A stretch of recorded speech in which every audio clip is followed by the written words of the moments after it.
Welcome back to the Live to Grind podcast show. I'm Brandon C. Adams. On today's show, we have the one and only Shea Hillenbrand. The one and only. The one and only, the only Shea Hillenbrand. How you doing, brother? I'm doing good. How you doing? Doing amazing. You know, I'm excited to hear your story. And for those of you out there, if you don't know Shea, well, you know Shea. Shea is a two-time All-Star baseball player. He's a badass that is a great speaker. He's done a lot of stuff in the baseball field, but now transitioning and in the speaking world and even real estate. And you're the guy that we featured for the Scottsdale episode for Success in Your City, which I'm excited for the viewers to see that, man. Do the footage. You haven't even seen it yet. No, I haven't. Oh, you're like, let me see it. Let me see it.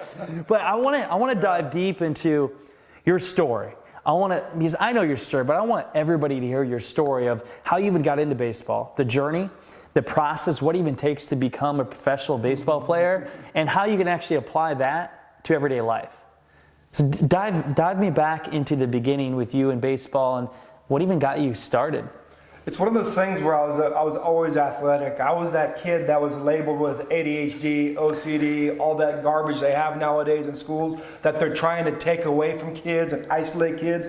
That's what you need to get to the top. And I guarantee you all the entrepreneurs who are listening relate to that right now. So I was always outside throwing a baseball against the wall, throwing a football or kicking a soccer ball or just doing something to try to master the skills at whatever sport I was playing during that season, because I played multiple sports. Yeah. Now all the kids are going to single sports because they're being forced to by parents and coaches, and that's a big deterrent for being able to allow kids to be able to evolve and grow and have a passion. Never listen to music, never watch TV. None of that stuff. My first time I ever listened to music was 14 years old in junior high, my 9th grade year, and it was Milli Vanilli. And blame it on the rain. Yeah. And he lip sync, right? Dude, and they didn't even sing the dang songs. They didn't even sing their own songs. It was a big disappointment.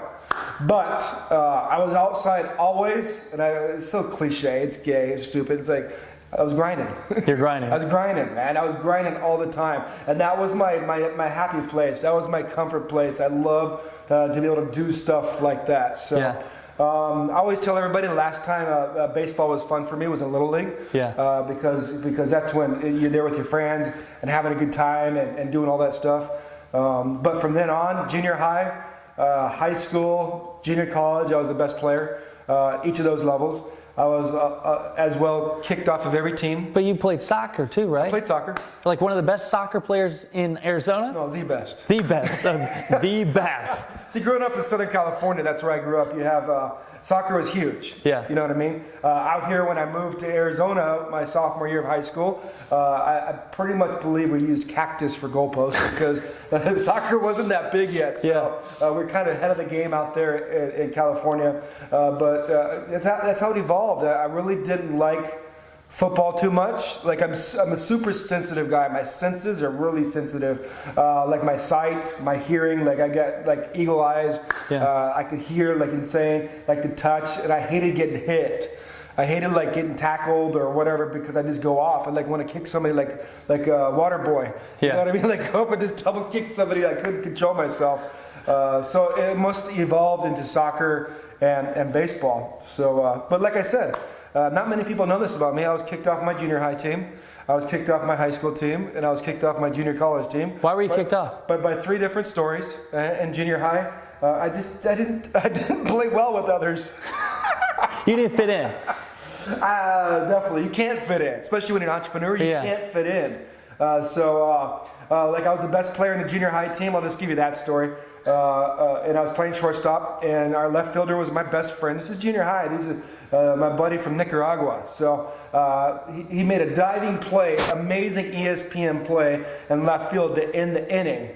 And the rule from our coach, who was a Spanish 2 teacher, which didn't know anything about baseball, was after every inning you had to bust in and run hard after the inning into the dugout.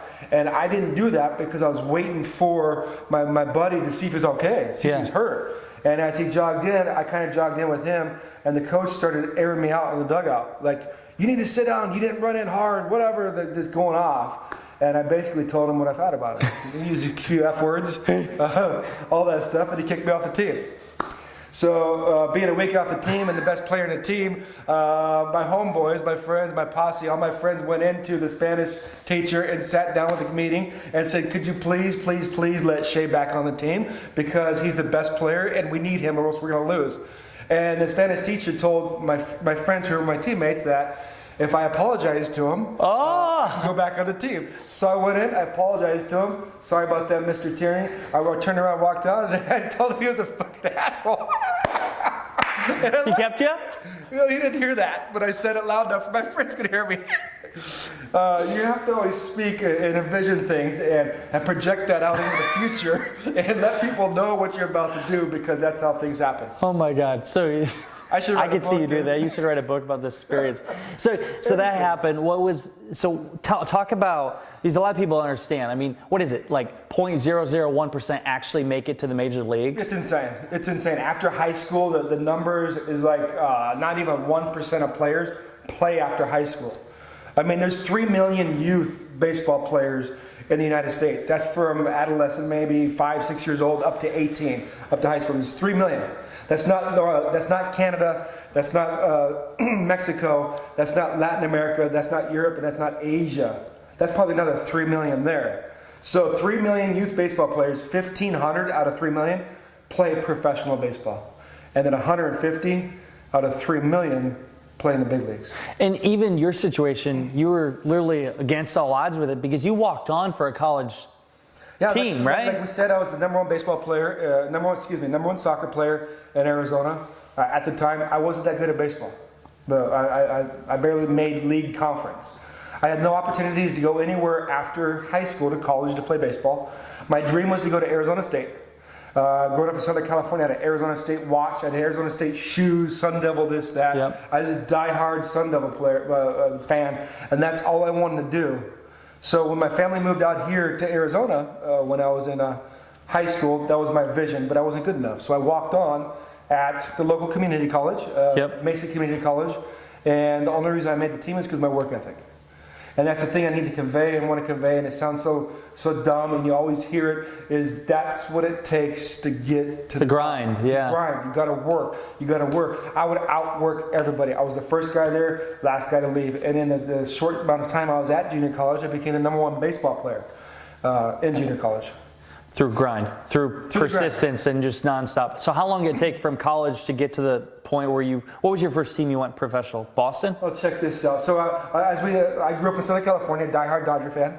To be a diehard Dodger fan in the 1980s, where I was in Southern California, you show up in the 3rd inning, leave in the 7th inning to beat traffic and listen to Vince Scully on the radio.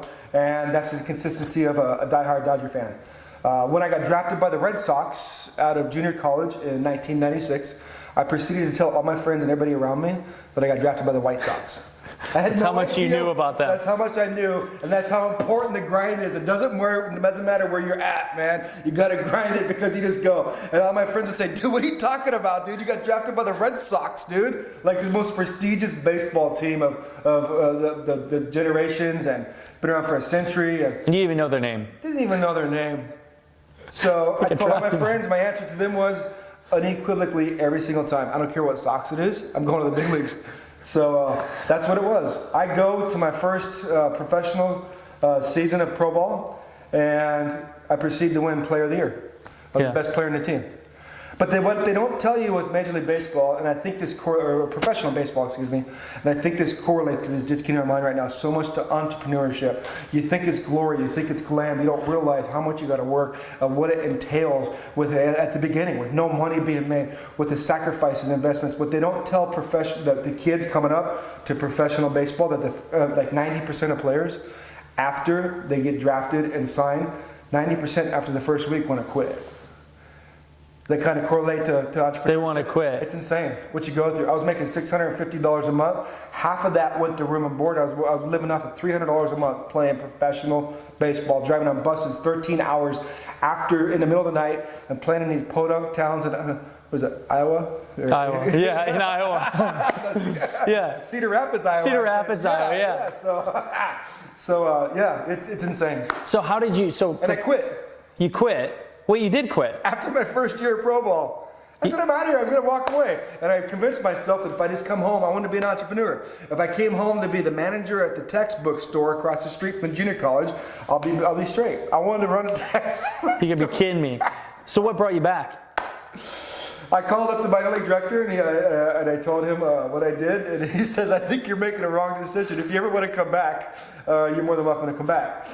So this is pretty entertaining. This is entertaining because I'm learning so much more, and we just filmed with you for a week. So a week after spring training started, a week after, I called him at 3 o'clock in the morning. I said, I'd like to come back. He says, okay, come back. I haven't done anything. Yeah. I haven't thrown a baseball. You have to prepare, man. You can't just go out there and rock it.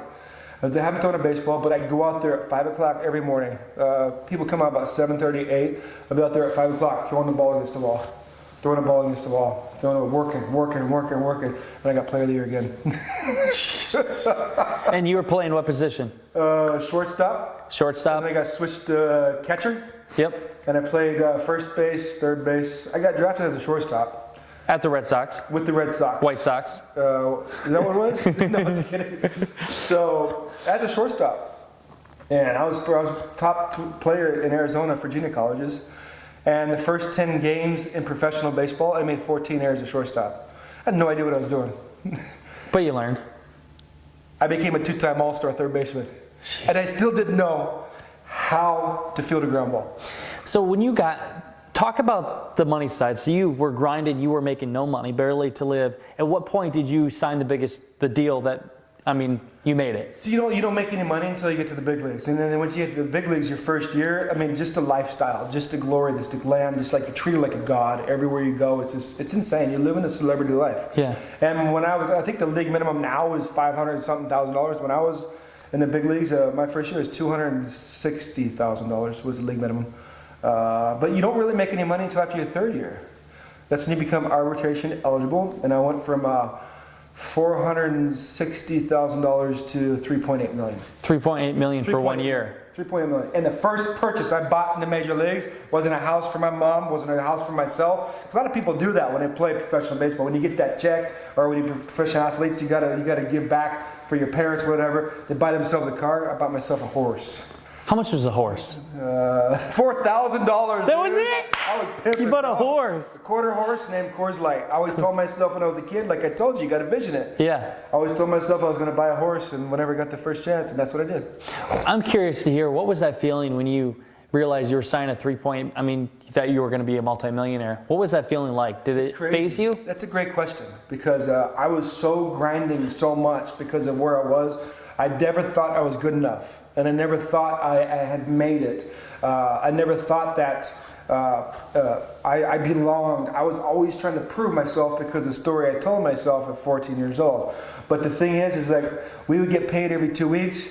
At the end of my career, I was making $360,000 every 2 weeks after taxes. It was paid like $180,000. But I never once ever in my whole career sat there and said, dude, I'm a multimillionaire. Like I never enjoyed it. So that was a tough thing, and that's what I would like to convey to people is that you got to have that balance. And I couldn't enjoy the journey. I couldn't enjoy. You're so caught up in the game. I was always having to produce. I was seeking the approval. I was seeking the acceptance. I was seeking all that stuff my whole career because, like I said, the story I told myself at 14 years old. But that's the thing that's tough because I never enjoyed it. I flew private jets. I hung out with the president. I hung out with movie stars. I did commercials. I was in different movies. I lived the life that so many kids nowadays would just absolutely dream die for, but you didn't really experience the experience. It could, and it correlates to like 98% of successful CEOs, 98% of entrepreneurs. Like, did Steve Jobs really enjoy himself? Steve Jobs' his one goal and his vision in his life was to change the world.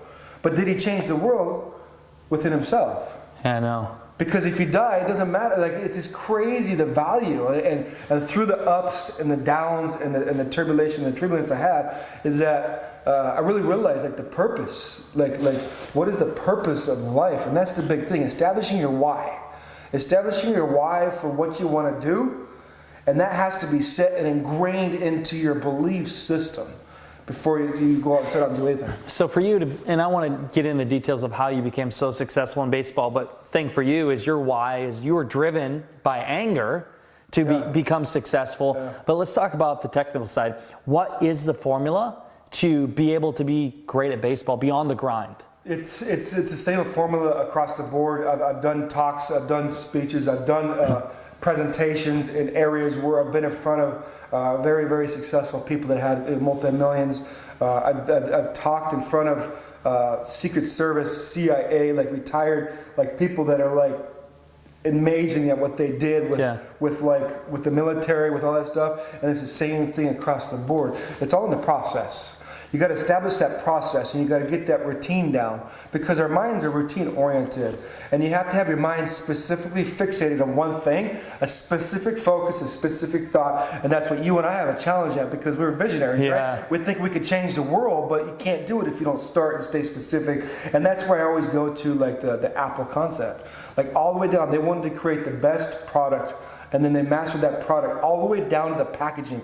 I'd rather open up an Apple product than a Christmas present. I know, right? The packaging, it's how so it's cool. in there, like the thought and the I even kept my packaging. Right? I did too. It's in a closet somewhere. What the heck do I need this for, dude?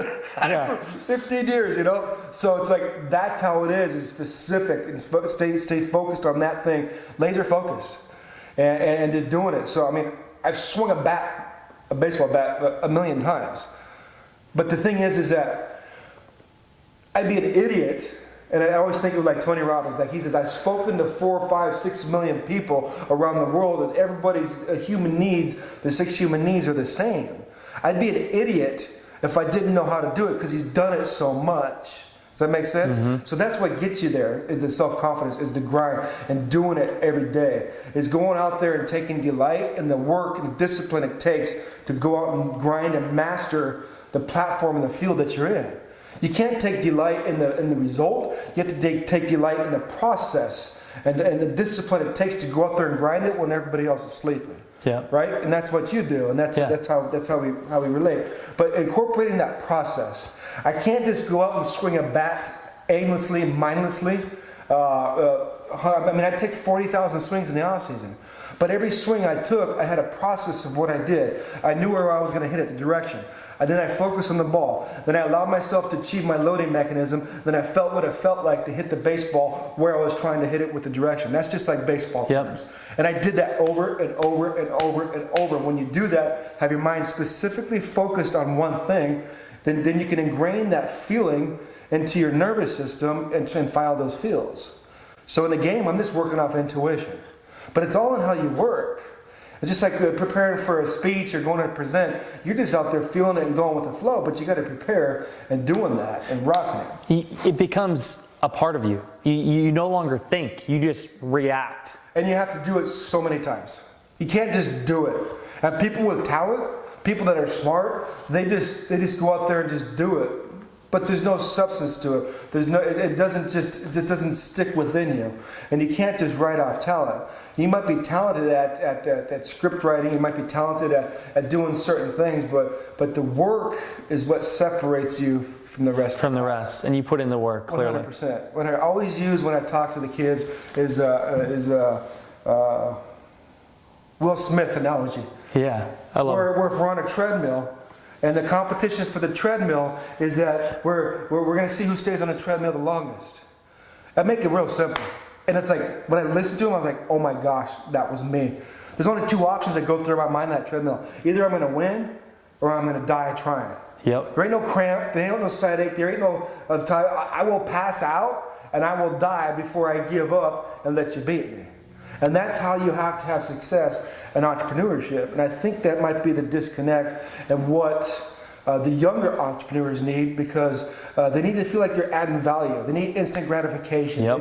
They need to be able. It's a long game, man. But it's just like, you can't add value. I mean, you got guys entrepreneurs that graduate high school, they get with the company or they start doing something, and they're like, dude, I haven't added value. Like, you've only been here 8 months. You know what I mean? You put years. Like you got right. You got to rock it, man. But your why has to be strong enough in order for you to want to grind it.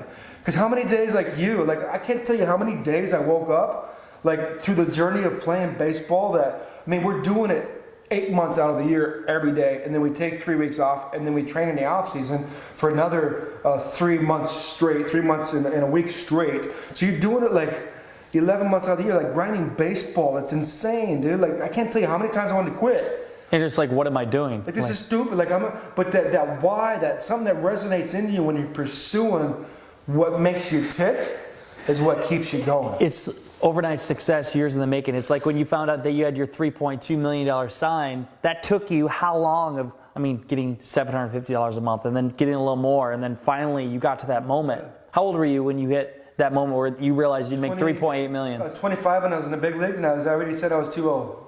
When I was 26 years old, I'm just flipping through June, the All-Star games in July. Early June, I was flipping through ESPN, and I saw I was leading the All-Star votes for the starting third baseman for the All-Star game in the American League. And it's like, what? Like I was so immersed into the grind. I've hit a game-winning home run off Mariano Rivera at Fenway Park, the first guy to ever do it. And all my teammates after the game went out and celebrated with arguably the best fans in baseball, the Red Sox fans. Yeah. And I went straight home. I didn't even celebrate. And I convinced myself that I got to grind. I got to do it. I never enjoyed it because I couldn't have success if I didn't grind it. So I couldn't find that balance. What was that your greatest moment? I was going to ask you, what was the greatest moment in your baseball career that you'll never forget?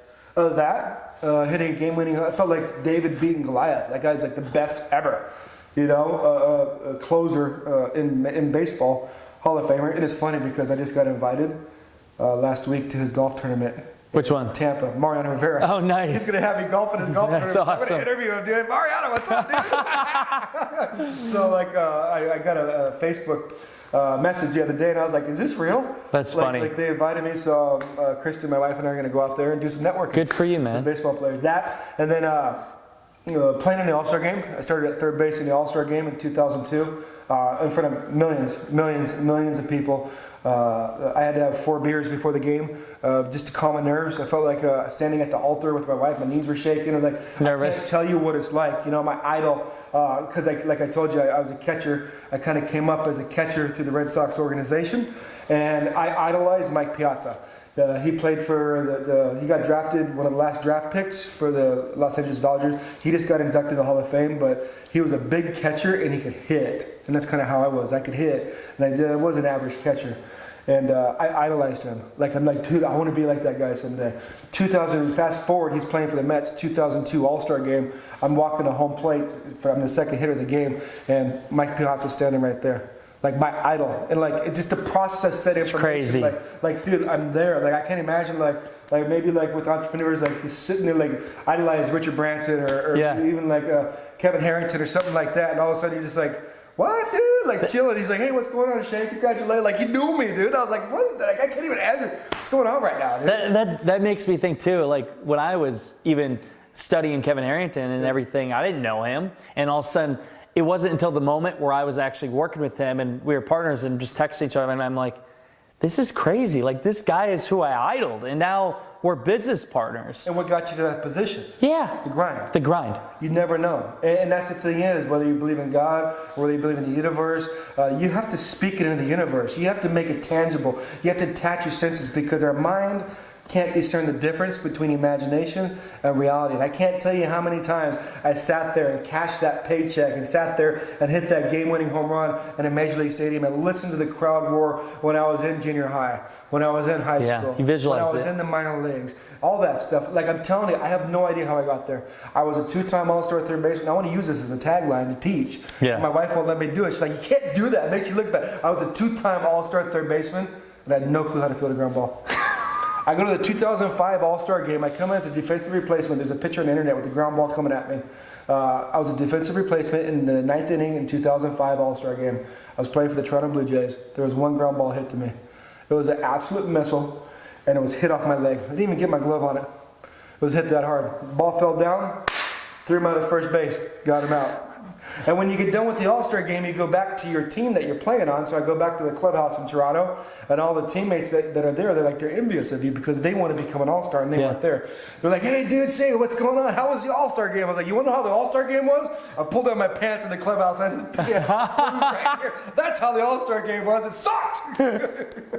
Although I was flying on a nice private jet. And private jet and all this.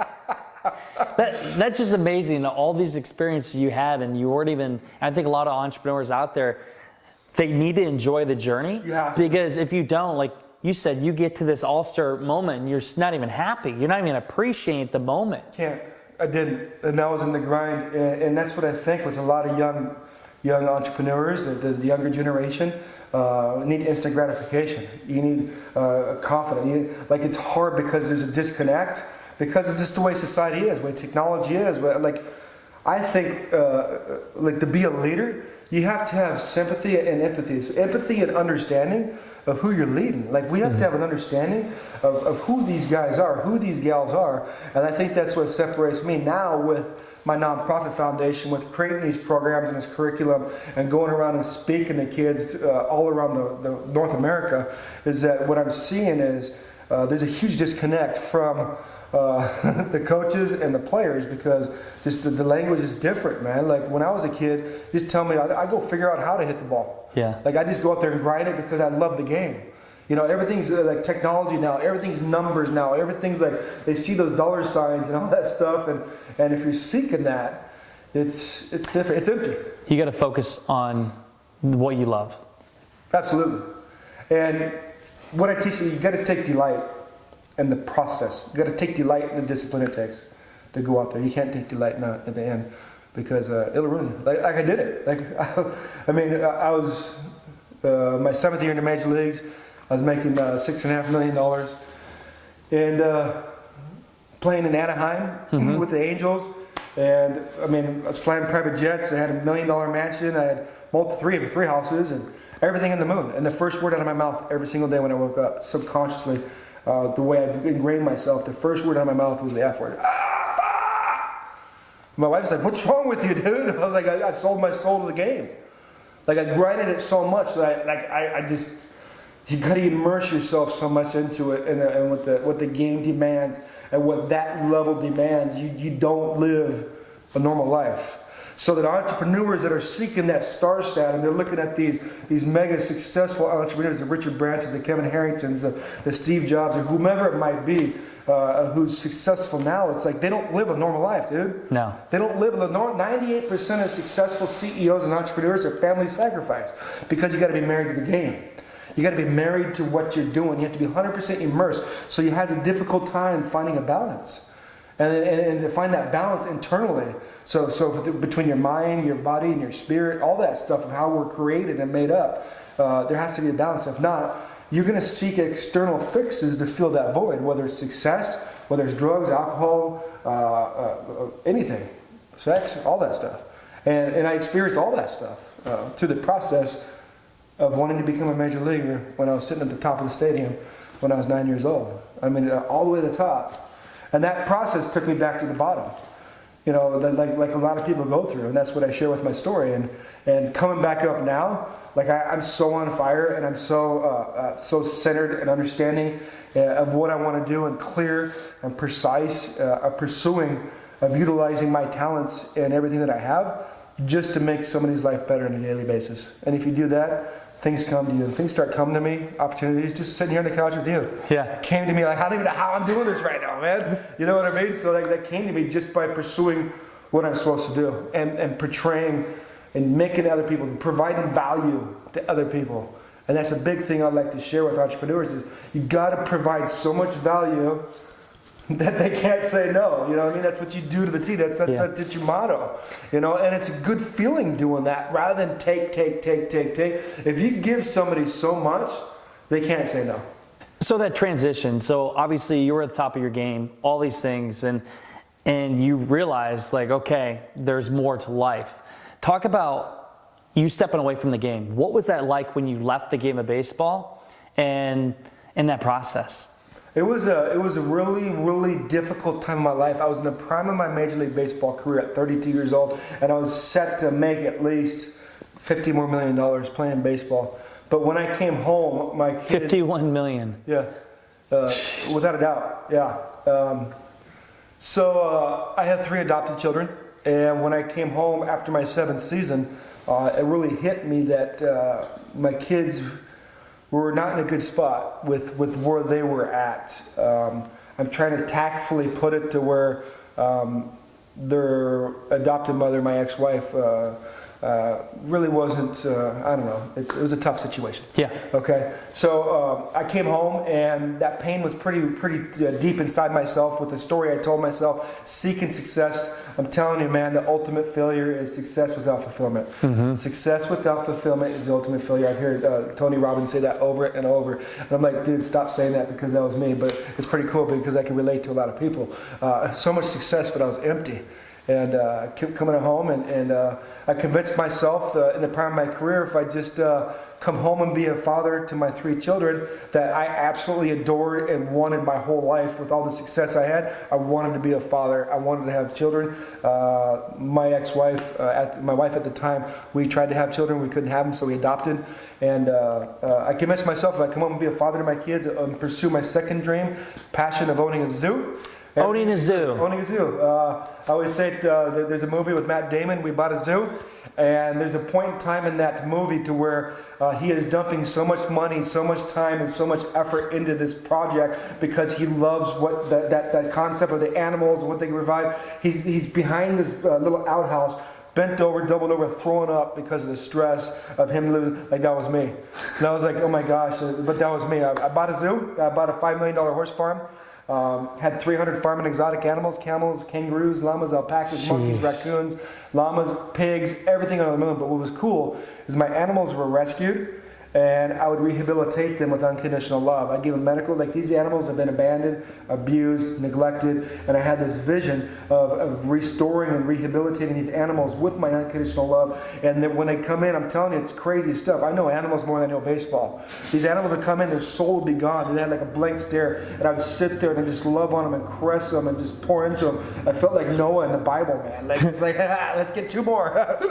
So I'd sit there. Shay's Ark. Yeah, so my son's name is Noah. So this light would go on and their soul would light up, and I said, this animal's ready, put him out. I had 15 employees at my farm, and we'd put these animals in a petting zoo environment. Each one of my animals, which was cool, had a name, a personality, a history, and a background that correlated, that related to the kids that we'd have out. And that's where Against All Odds was formed.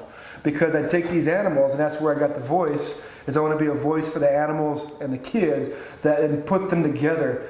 And it is insane because I'd have inner city, disabled, and child crisis kids come out, and kids' lives would be transformed on the spot with just the love and the connection with these animals. I have story after story. I had an autistic boy that came to my farm who's 4 years old. He's been in a caregiver group out here in Arizona, or Mesa, Seek, Arizona. He's been in the caregiver group for 2 years. They've been trying to get him to talk. He's severely autistic. He jumped on my inflatable moon bounce, those inflatable bouncies, and he went in and interacted with my goats, and he started talking.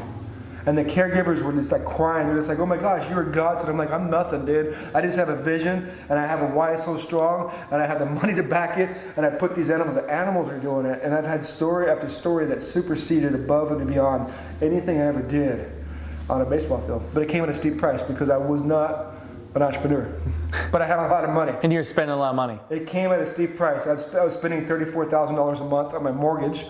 Not just a mortgage, not even the employees, nothing. The feed. I was funding the whole project. It was like almost like a big hobby, but I had a vision. And the thing is like the same thing. I took that Will Smith concept to this, and it taught me a big learning lesson. My only option was I was going to be on top of the world with this farm, or I was going to be on the streets. That was my only 2 options. I wasn't gonna leave. I was so committed to the community. I was so committed to the animals. I was so committed to the kids.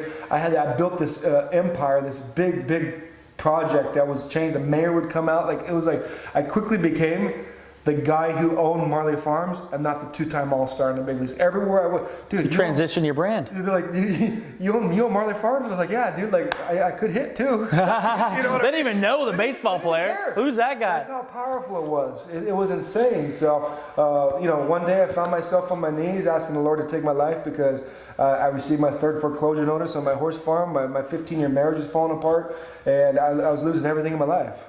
And when you're the best at what you do in junior high, high school, junior college, minor leagues, and the major leagues, all the way up to the top, you don't really have to work on character. You have to work on relationships. All you have is being an athlete. Entrepreneurship's a different thing because it's all about relationships. Yeah, it right? is. So that was difficult for me to transition into entrepreneurship because if I'd had altercation at my feed store, because I had a feed store, or somebody says something on my farm, I just tell them to F off and get out and they give them their money back. Not really good at brand building, No, right? that relationship's gone. So I pissed off a lot of people because I was hurt. Yeah. Because they didn't see what I was doing. All the people in that community, that world, was like, oh, it must be nice to be a Major League Baseball player, to have all this money, to be able to do this and that and that. They never saw what you had to go through, man. They're just insane. I was just doing my part, man. Like, I was blessed to be able to do a little bit more, so I gave a little bit more. I rescued and adopted out over 1,000 dogs in 4 years. Like, I just so much to help kids' lives, but like I said, it came at a steep price, and it was good because when I had everything stripped from me, when I say everything, I had everything. You lost all your money, your wife, everything. Everything. I lost everything. I had 2 of my 3 kids that I quit baseball for, didn't even want to be around me. Nothing. So I had everything stripped.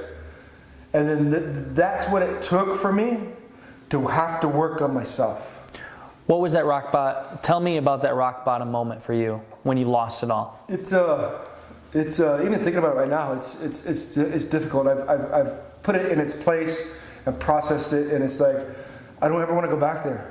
Like, that's what drives me now, is that, because I know what it's like to not have to have electricity in your $1 million house. I know what it's like to not have food. There's 1 day, 4 day span where I didn't eat for 4 days. Not because I was fasting, it's because I didn't have any money to eat. I had nothing. I was by myself, bellied over, in my closet, and on my knees just praying and praying and praying, like, what do I do? I hurt so bad that I didn't know what to do. Like, see, Major League Baseball didn't do it. All the fame, the glory, all the money, none of that did it. Doing my second dream with the animals, rescuing animals, saving kids' lives, like, all that, it didn't do it. I had to work on myself. So you were trying to seek fulfillment, and that was your outlet for doing all these things. Everything. What was it that did it for you? Just realizing what was going on with you? I mean, all the way down to my last breath of almost dying one night in my van where I was living, and not knowing what's going to be the next second, the next day. Like, I had no idea. Like, I let go one night, and I don't know if I died or fell asleep, but the next day I woke up after taking 15 sleeping pills, 8 ibuprofen 800s, and I don't know how many drinks of alcohol just to numb the pain. And when you're a successful athlete or entrepreneur or whatever, when you grind, you have to have an obsessive personality. And if you don't have that monetized moderation, it's one of those things to where it could be, your mind can get toxic real quick. So, but the next day when I woke up, I had an aha moment. Like, I don't know, like, no side effects, no nothing. It was really, really interesting. And that was like weird because the alcohol and the concoction of pills I took the night before, I should have either been in a hospital or dead. And I was perfectly fine, no side effects, nothing. So that's kind of like the aha moment of. So what, from the aha moment, what happened next? What happened next? Okay, you're going there, right? Yeah, we're going there. All right, the very next thought was of waking up and coming to and realizing I had no side effects was, where's my horse? And this is 4 years after I lost my farm. And after I lost everything in my life, 4 years later, I sat parked for like 4 years. I didn't want anybody's help. I just wanted to sit down and do nothing and pout because I tried so hard and I couldn't figure it out. Every day I woke up, I was in pain, I hurt. I wasn't that guy that just bounced back. I was that guy that just like, can't you see what I did? Like, I did all this and I helped all these people and I did all this, and it means nothing, man, at the end of the day, because happiness and fulfillment comes from within. So the next thought was, where's my horse? And like I said earlier, the first purchase in when I got to the big leagues was a horse.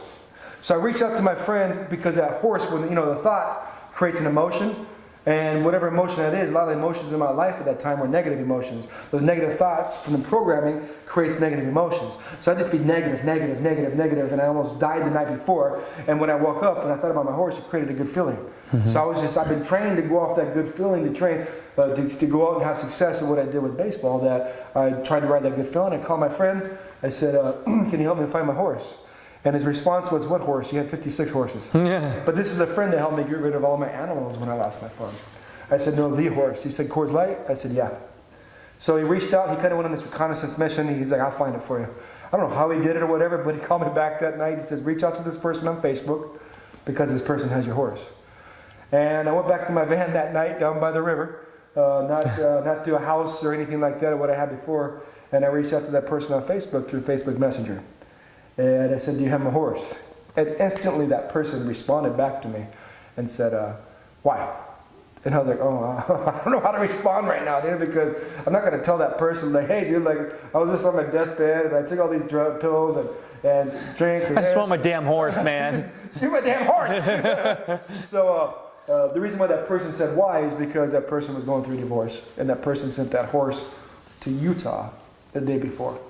And this is kind of like how my life's always worked, because, like, I don't know why. I don't know if it's because I have a purpose, I have a calling, I need to speak, I got a message to share, but it's always worked out with things that God steps in, or whatever, if you want to call it the universe or whatever it is, whatever steps in, and that person was going through divorce. That's why the day before, the person sent the horse to Utah. And me being a believer, like the 4 years before that, this is after 2 failed marriages, after not having anything. Yeah. I was sleeping on a friend's couch in the ghetto, just previous to that instance. And just the low point of my life. And I'd pray to God every night, and I'd say, man, God, I know that woman's out there for me. I know that woman's out there for me. I know you have a woman for me, because you see my heart. You see the purity of who I am and what I am. And my mind got twisted. See, your mind gets twisted when you have a vision of the future and it gets stripped of you, of being a professional athlete, or whatever you do. Yeah. And I'd sit there and pray. But long story short, that woman that had that horse didn't only prove to be, when I took her hand in marriage, is my wife today, and she's the mother to my 3 children I've been praying for forever. And I don't even know how. That's so crazy, man. That's who had your horse. That's who had my horse. Is my wife today. And it's funny because everybody always says, how do you guys meet? And she says, shut up. She don't want to tell the story. Because we actually met 4 years before that, because she used to shop at my feed store, and she did horses at my farm and stuff like that. She didn't do horses, she rode horses. Yeah, yeah. But she had rescued some puppies from a neighbor that wasn't taking care of some puppies, and the puppies had parvo. Parvo is a viral disease for dogs. That's like a 50-50, it's like a flip of a coin to see if they'll survive. And you can't take puppies that have parvo to veterinarians because it's extremely contagious. It's like insane, like the flu, and it'll kill them. So what happens is when the puppies have parvo, it will dehydrate their organs, and then they'll die. Yeah. So there's only 2 things you could do. You get an anti-vomit medication and just give them fluids, and their will is what keeps those animals alive. So long story short, after taking these puppies to all these vets that they would do, Kristen brought them to the farm one day, and I was working with the horses. She says, can you help me with these puppies? And I said, yeah, I'll help you. And everybody said, no. I've done this so many times with puppies. I said, I'll help you out. And a couple of those puppies lived. So crazy, man. So through that, like I told you, like I know animals way more than I know baseball, and that's my passion. So found the girl of your dreams. You had the family, wife. Everything. Dream house. Going back on top, speaking to schools, prisons, churches, doing my thing, and still empty, still hurting. So what was it? Still hurting. Still hurting, dude. I lay in bed at night and I still have a little bit of that pain inside. I'm like, what is it? So I do what most men do. I had my own closet in my master bedroom. So I went in there and threw a little biatch temper tantrum, throwing clothes around, close the door, obviously, like, what is it? What do I need to do? So And I was like, against all odds, that's all I know. I kept going. So the next day, I'm sitting on the front porch of my house going through Facebook, because we're going to go through Facebook. Social media is the #1 platform to be able to network and advertise. And I come across this ad from this pretty little preppy guy from Southern California, and it says, tell your story in 4 steps.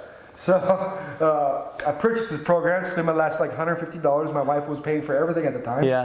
Which is the worst feeling in the world. Ted McGrath, right? Yeah, Ted McGrath. Yeah. Pretty it's funny because we shared the stage before. Yeah, Ted. Yeah. I don't know if I should say pretty late. Does that suit him pretty good? Probably, yeah.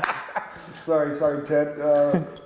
Ted, you helped. You saved my life, man. So long story short, there's 4 steps. There's 4 parts of the story. There's a call to action, there's a pit, there's a search, and then there's a breakthrough. And a call to action is the first step. And I sat there for 3 or 4 days like, what is this? I want to figure this out, because I've been sharing my story all over. And that's what I love doing, because you can tell the passion that I have. But I've been like not really impactful because I'm just all over the place because I have so many stories. And I sat there for 3 or 4 days and I'm like, dude, what is it? What is it? What is it? And the call to action is when something's going, good in your life and you have an instance in your life an incident that happens and it starts going bad. And I think back like, okay, oh my gosh, I'm 14 years old and I'm sitting on my bed and my dad walks into my room and tells me that he's going to uproot our family from beautiful Southern California to a hot desert of Arizona. This was after my 9th grade year, going into my 10th grade year. 9th grade year back then was junior high. Yeah. So I was just going into high school. So it was really, really difficult because I had my friends, I had the ideal childhood, and I was just uprooted and moved to Arizona. So the story I told myself when my dad left the room was I'm not lovable, I'm not good enough, and my dad doesn't love me. And with the obsessiveness, the OCD, like I talked about, with the obsessive compulsive disorder, with the ADHD, all that stuff, I decided when I left California to move to Arizona that I wanted to become a little achiever through athletics to get acceptance and approval and love from my parents. Because that's the story I told myself. If I just do this, my dad's bound to love me. And all the way through my Major League Baseball career, all the way through my life, from 14 years old to 41 years old, this is like last year, the beginning of last year, that's the story I told myself. And when I purchased this program with Ted McGrath, and I bought this, and I went to the call to action, and when my dad walked into my room, and I was 14 years old, and I was sitting on my bed, that's when like reality kicked in, like, oh my gosh. Like, I'm telling you, like, I've had this successful life that people would just dream of, envy, like all that stuff. And we deal with the same stuff as everybody else deals with, right? So just that story and the understanding, like, oh my gosh, what I was telling myself was so wrong. It was a wrong story because my dad loved me so much that he moved us from Southern California to Arizona to give me a chance to play baseball because he saw something in me that I couldn't see in myself because of where I was at in my adolescence. See, my dad wanted to stay in Southern California. My family wanted to stay there. They all sacrificed it for me. It was the other way around. You thought they were doing it to punish you. The other way around. Like, how can you do this for me? I'm telling you, in the All-Star game, my dad's sitting at the top of the stadium, and I'm down there on the field, and he's telling all the ushers, the security guards, the fans around him, like, there's my boy down there playing third base. Like, what are you doing up here? Like, why aren't you down there? And I'm looking up at him on the field, and I'm just like, F him, dude, this guy's like, I hate him. Because that story I told myself. See, a breakthrough happens at an instant moment in time. It doesn't take a week, doesn't take it could happen, boom, instantly, with a moment of instant realization. Like, all that pain just dissipated. It was just gone. And I fell on my knees, and like just all this unworthiness fell off of me. And I started just crying and weeping like a little baby, like of being free. That was the biggest achievement of my whole life right there. Is just grinding it, and that's this came to mind too, and I never talked about this, is grinding it and figuring out your story, grinding it and figuring out your why, grinding it and figuring out your purpose, grinding it there, more so than what you're doing. And Oprah says it best. You're in charge of filling yourself up and keeping yourself full. See, I did all this success, all this other stuff to try to keep myself full that I think a lot of entrepreneurs do. And you got to work harder on yourself than you do what you're doing, your job. And I can't tell you how many times I want to give up. I'm like, dude, I'm driving on the road, like, God, I don't want to live no more. I hate this. Yeah. And because that pain, it's like, I don't want to become a full-blown freaking coke addict. I don't want to be a full-blown freaking like alcoholic. I'm trying to fight. And it's like, I didn't know what to do anymore. But just there, just free. So you were free. You had that realization. What was it like talking to your father? It was amazing because my dad was dying. He was supposed to be dead like 5 years before this, but I knew like the last 10 years of his life, I gotta talk to my dad. I gotta talk to my dad because I'm the only one that can set him free. Because we have this relationship. I'm his baby. He did all this stuff for me, and everything was like, I cut my parents out of my whole career.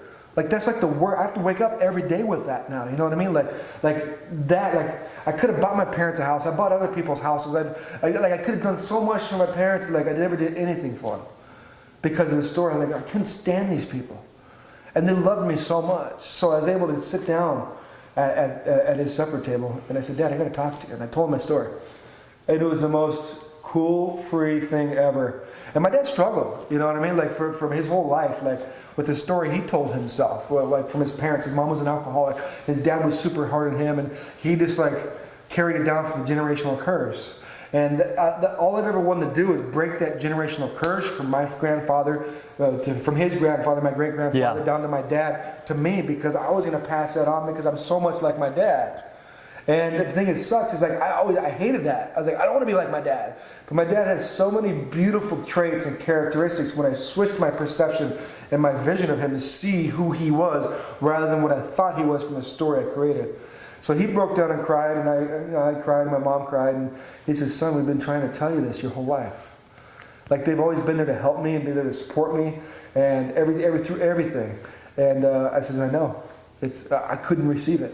I couldn't see it because of what I was telling myself. And how I created my belief system with the thoughts.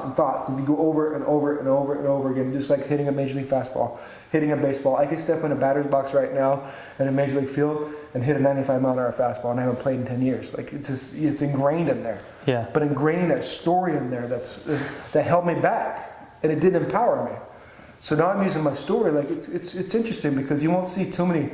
It's different with entrepreneurs and successful people, but if you're in the baseball world and you're in the limelight and you're a god, like if you're a successful entrepreneur, you're not on TV every night. You're not in front of 50,000 people. You're not treated like a god. I'd have girls, little girls in the stands. Will you marry me, Shea, with signs and do autograph signings and for kids, and it's insane. And they come to the table and shaking and crying because they got to meet me like I was Justin Bieber or something. There was wasn't there a poll, Tom Brady or you as the hottest guy? Dude, yeah, you Tom won. Brady sucks, dude. He didn't suck. He lost the Super Bowl, but that's all right. No, but I won that poll, even though the poll was done before they had the internet, dude. So all right, they don't have all that stuff now. So I swear, I don't even care. You know what I mean?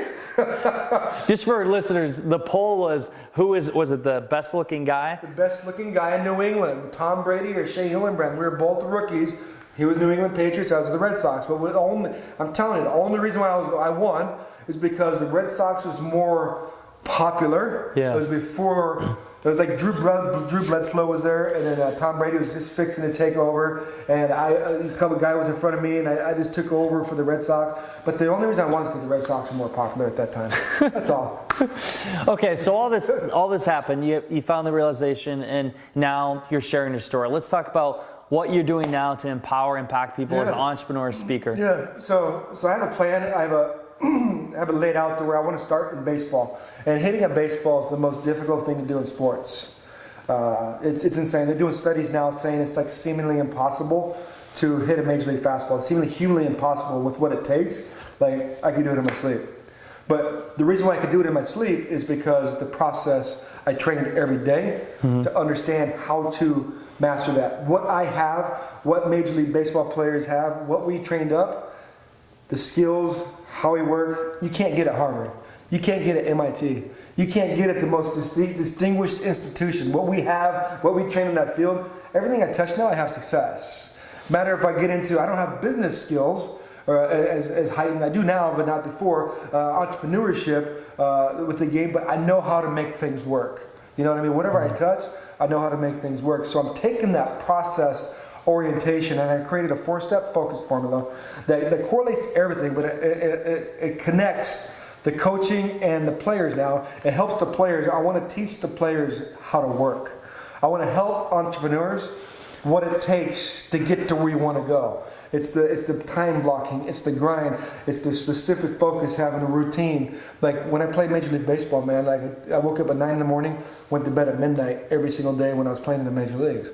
I could tell you exactly verbatim every single day what I did when I woke up, all the way from waking up to taking 2 bottles of water. Then after 2 bottles of water, 15 minutes later, I take a protein shake, and then 45 minutes later, I go downstairs from the hotel and I go on a, like, it's insane what you do to You get a system in place, it's a insane. schedule. It's insane. It's insane, you know, and it can't just be whatever. Like if you accomplish that first hour, if you win the first hour every day, you win the day. And the importance of that. So what we're doing is we're starting in baseball, and we're doing the against all odds hitting experiences, traveling around. But what's cool is we're creating a cool It's not, but my concept is to try to make it like a Tony Robbins experience. Yeah. Right? So I can't even say like, dude, that dude's a master, like insane. So we're changing the state of minds of these kids, and then we're getting them connected with their true story, and we're getting them strategies to implement to go and grow. That's it, go and grow. Go and grow. There you go. There's a tagline for our nonprofit. But in return, through these experiences, we're leaving them with curriculum to stay connected, because that's the missing link with kids nowadays.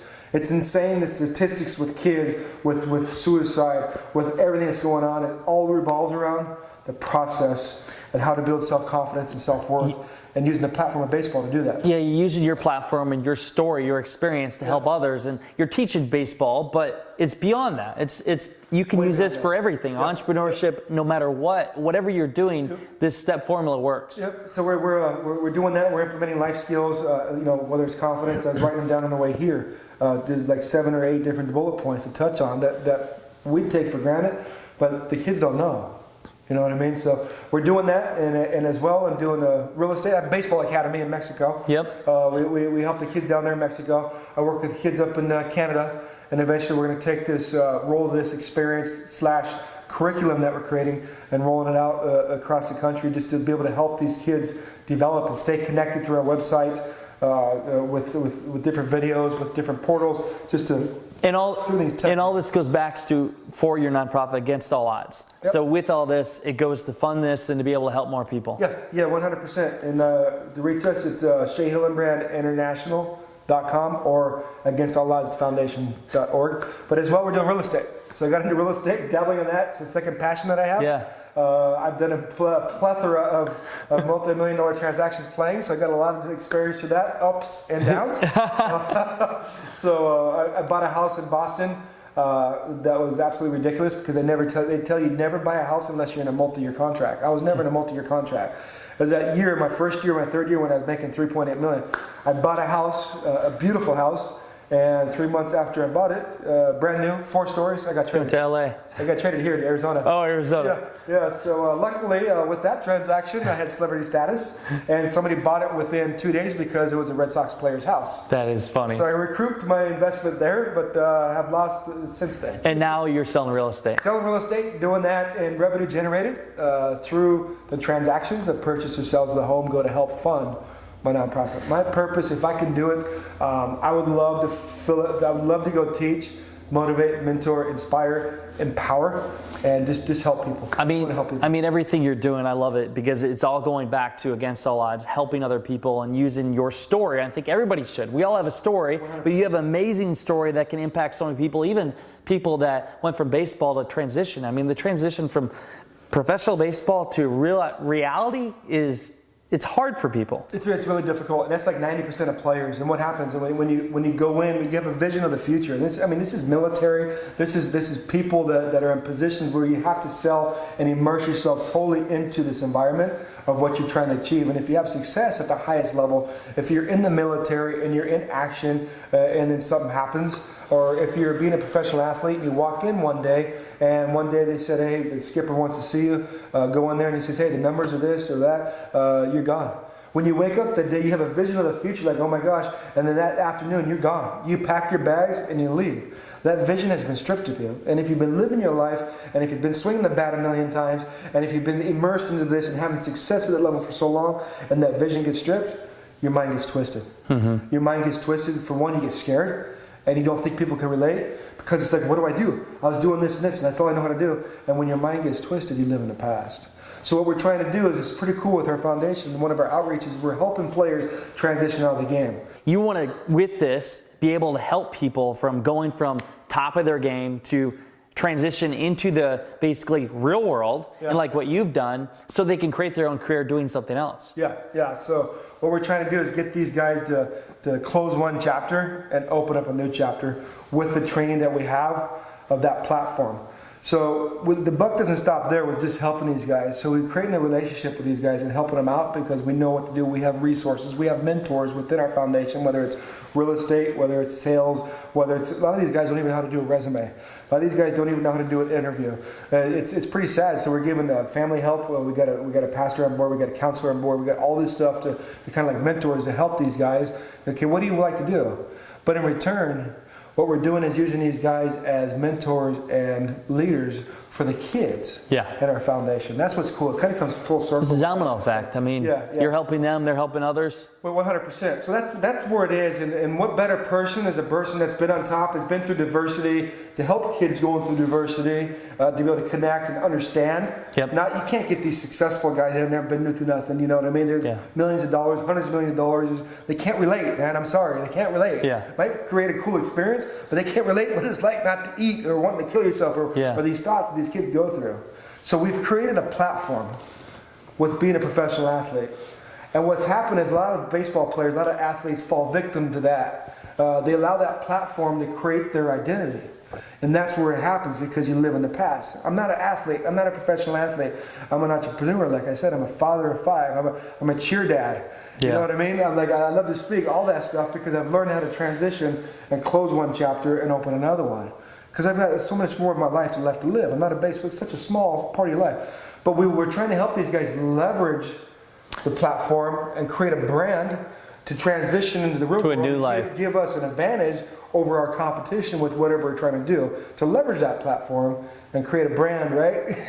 Instead of just going up and then dropping to the bottom. I mean, you went to the bottom, but you brought your way back. But I don't know what it is. I love to teach. I love to understand. I understand what going through it, why I did it. I beat so many demons in my life. You know, whether it's sexual sin, whether it's so many different things, whether all these things that I beat them and I understood the mindset and the process of what it takes to communicate to other people, to provide value to them. You know what I mean? I've had so many people ask me for money. Can you help me with this? No. What I can help you with is far greater than what money can do. Let me help you get your life straight, understand, because I've been there, not because I'm some guru, I've done it. You know what I mean? And I want to utilize my experiences as to... That's worth more. I mean, that can help somebody become a millionaire again. So, experience so much. You know, I'm excited for everything for the show to come out for Success in Your City because your story and everything put together, oh my God. Like, for what we did in the crew and just capturing your story, which is amazing, it's going to help so many people. And that's why I think everybody out there has a story, and if they can learn how to communicate it to others and help others, because there's people like you that have been through that and they haven't figured out how to make it back up, right? And just like in entrepreneurship, that's why I love sharing the story, because there's people that have been through that and they haven't figured out how to make it back up. So inspire all of you to tell your story more and communicate with others. And Shea here is a great speaker. I mean, we just did the fundraiser, raised a bunch of money for the Boys and Girls Club, had fun. You're speaking a lot of events. You're doing some amazing things. So before we go, but before I have him give the best advice, go to againstalodds.org, correct? Against All Odds Foundation. Against All Odds Foundation. And check out everything there. Give a donation and support everything he's doing. Just amazing things, helping the kids out. But I want to ask you, everything you've gone through, professional baseball, making millions, losing millions, a zoo, speaking, real estate, all of it. What would be your best advice for a young entrepreneur out there looking to just have success in life? You think about the top 1, 2, 3 things. What would you tell them right now to help them change their life around? It's interesting. It's a great question. What came to my mind, I allow myself to receive and have whatever. What came to my mind is purpose. Establishing your why and your purpose. Pursuing something that drives you, that ticks you, that you know, it just makes you go. And the money will be the byproduct. A lot of us we're doing Facebook ads, we're doing all this stuff, we're doing all this training just to seek the dollar. And that dollar is empty.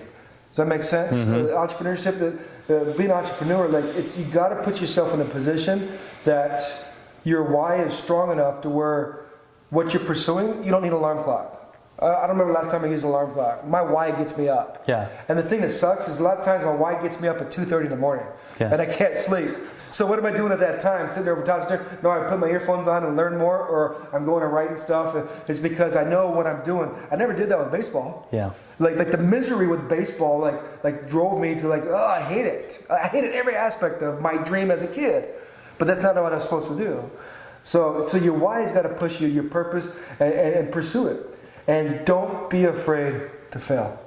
You have to fail yourself to the top. Fail and fail and fail and fail and fail. Get out there, you gotta jump, like Steve Harvey says. You gotta jump. You gotta do it. Like, I have no idea how I hit in front of 50,000 people, fielding a ground ball at third base. My first ground ball in the major leagues, I made an error throwing the ball to first base. I didn't throw it over the first baseman's head, I threw it in the stands. Like you gotta do it. But you got better from that. You got to. You gotta fail forward. So many people are afraid to fail. So many people are worried about what other people think. If you're worried about what other people think, check this out. 80% of people don't give a crap what's going on with you. And the other 15%, 20% are glad it ain't them. Mm-hmm. Does that make sense? So, like, nobody cares. Whether you got problems, whether you fail or whatever, you gotta fail. Fail forward. Keep going and keep driving. But you won't be able to keep going and keep driving if you're why and you're not pursuing what you're supposed to do. And utilize what you got. Everybody's been given talents. Whether it's by the universe, God, whatever you believe. Everybody has talents that are different. Identifying those talents and mastering those talents. Working your tail off on those talents. Like, this is the last thing I'd be thinking I'd be doing is speaking. Like, I'm always like trying to master my speaking and get better and get better and get better and get better, because I know that's what I'm supposed to be doing. And utilize those talents to make somebody else's life better. That's it. That's the key to success. That's good stuff, man. And live to grind. That's it. You got to grind. But you can't grind if you don't pursue something that you don't that you want to do. Does that make sense? Yeah, that's why you do what you love and then grind in the industry. I mean, how many times in Scottsdale you're sitting, you're like, dude, like, oh, when you go to bed at night. I'm sure there's times like, gosh, this is like, but you just grind through with a purpose because that's what's so deep inside you, and it's just going to. Your bigger why. Your why is what drives you. Yeah. Great stuff. Guys, listen to this. Listen to it twice. Great show about your why, about living the grind, but also not just doing it for the money. Because as we learned here today, you know, even if you're on the top of your game and have all the money, you may not be happy. Mm-hmm. So doing things that really mean the most to you, being fulfilled, and that story you tell yourself, make sure it's the right story. You're not going down this path and not being happy because of something that you keep telling yourself. Mm-hmm. So you gotta give. You gotta give. And the more you give, as you know, the more you get back in return. Like, I did that. Like, when I made so much money, I didn't give because I was empty. But since I played, I give now because I know that's the key to success. That's the secret formula. Every billionaire, you have to give. To operate on a realm and have stuff downloaded to operate on that level, you have to give. And stuff comes to you like, it comes half the time back. people are coming to me like, dude, like, you got like a PhD in this stuff? Man, that stuff I learned ain't come from a textbook. Yeah. It's because it's just, I have a passion to give and help. You gotta help. That's what we're about. We're a community. And that's what I love about the entrepreneurs that are around you, the events you have. Yeah. Everybody wants to give, provide value, and help. And it's a cool experience, it's a cool family, and it's a great feeling. Well, I want to acknowledge you for everything you've done, what you've accomplished, and the fucking shit you've been through to get here and tell this story today, because it's going to definitely help a lot of listeners. And I hope all of you take this to heart and just think about how it can help you in your own story and your journey. Reach out to him, everything he's doing, SheaHillenbrandInternational.com. Just a great guy, and I can't wait till you guys see the show in 2019 for success in your city. As always, you know what time it is? It is time to go out there, create something great, and become unforgettable, because life is too short not to. I'm Bernie C. Adams. Have a great day, everyone.